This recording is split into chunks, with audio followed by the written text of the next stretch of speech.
இது தமிழ் நாளிதழ் TNPSC group 4 பொது அறிவு வினாவிடை. கீழ்கண்டவற்றை பொருத்தி சரியான விடையை தேர்ந்தெடு. தலைக்காற்றுகளும் இடங்களும் கொடுத்துருக்காங்க. ஃபஸ்ட்டு தலைக்காற்றுனா என்னென்னு பார்ப்போம். தலைக்காற்றுனா ஒரு குறிப்பிட்ட இடத்துல குறுகிய காலத்துக்கு மட்டும் வீசக்கூடிய காற்றுக்கு பேர் தலைக்காற்று. இது உலகத்தில் ஒவ்வொரு இடத்துலையும் ஒவ்வொரு பெயர் கொண்டு அழைக்கப்படுது. சின்னோக்குன்னு எங்கே சொல்கிறாங்க தலைக்காற்று? அமெரிக்கா ஐக்கிய நாடுகள். ஃபான்னு எங்கே சொல்கிறாங்கன்னா வடக்கு இத்தாலி. மிஸ்ட்ரல்னு எங்கே சொல்கிறாங்க? ஆல்ப்ஸ் மலை. நார்ட்டுன்னு எங்கே சொல்கிறாங்க?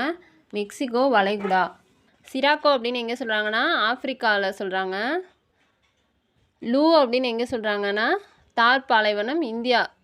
போரா அப்படின்னு தலைக்காற்றை எங்கே அழைக்கிறாங்கன்னா மத்திய தரைக்கடல் பகுதி இத்தாலியில். முக்கிய வெள்ளச்சீர்குலைவு. வெள்ளத்தால் எங்கெங்கே பேரழிவு அதிகமாக ஏற்பட்டிருக்குன்னு பார்ப்போம். சைனாவில் Hwang Ho, Pennsylvania Johnstown, Los Angeles Saint Francis, இந்தியாவில் அஸ்ஸாம். வாக்பதர் எழுதிய நூல் அஷ்டாங்க சமக்கிரகம்.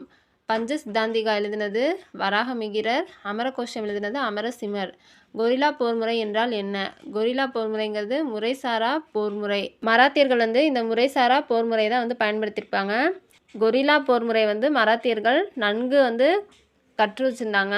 அதாவது மராத்தியர்கள் மலைகளுக்கிடையே ஒளிந்து கொண்டு திடீரென்று எதிரிகளை தாக்குவாங்க. இது ஒரு முறைசாரா போர்முறை. 1948ஆம் ஆண்டு மின் பகிர்மான சட்டத்தின்படி தமிழகத்தில் எந்த ஆண்டு மின்சார வாரியம் அமைக்கப்பட்டது? டிஎன்இபி.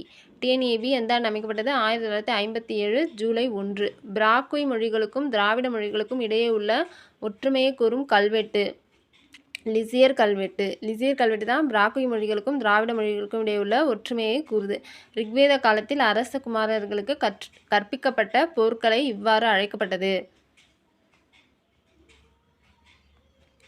ஆன்சர் ஆப்ஷன் பி தனுர்வேதம்.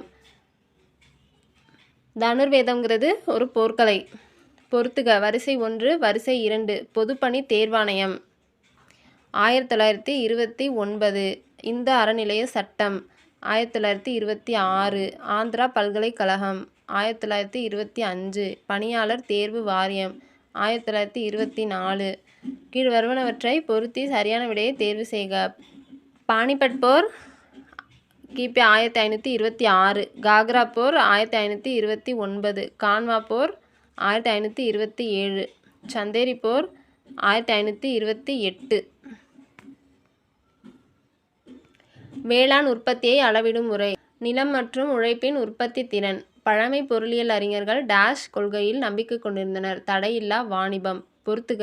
சாரதா திட்டம் 1929. சம ஊதிய திட்டம் 1976. கரும்பலகை திட்டம் 1992. 20 அம்ச திட்டம் திருமதி இந்திரா காந்தி.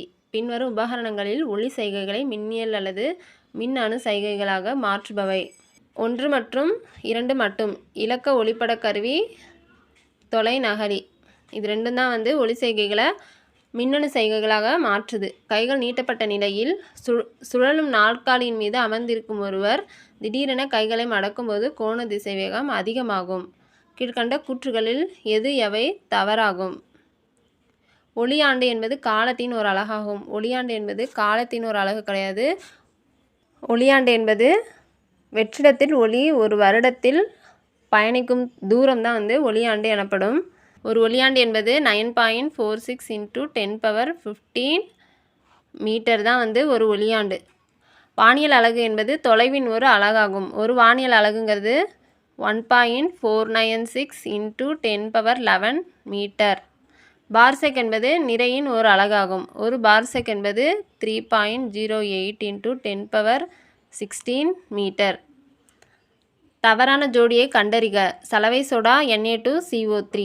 சலவை தூள் CaO இது தவறு. CaOCl2.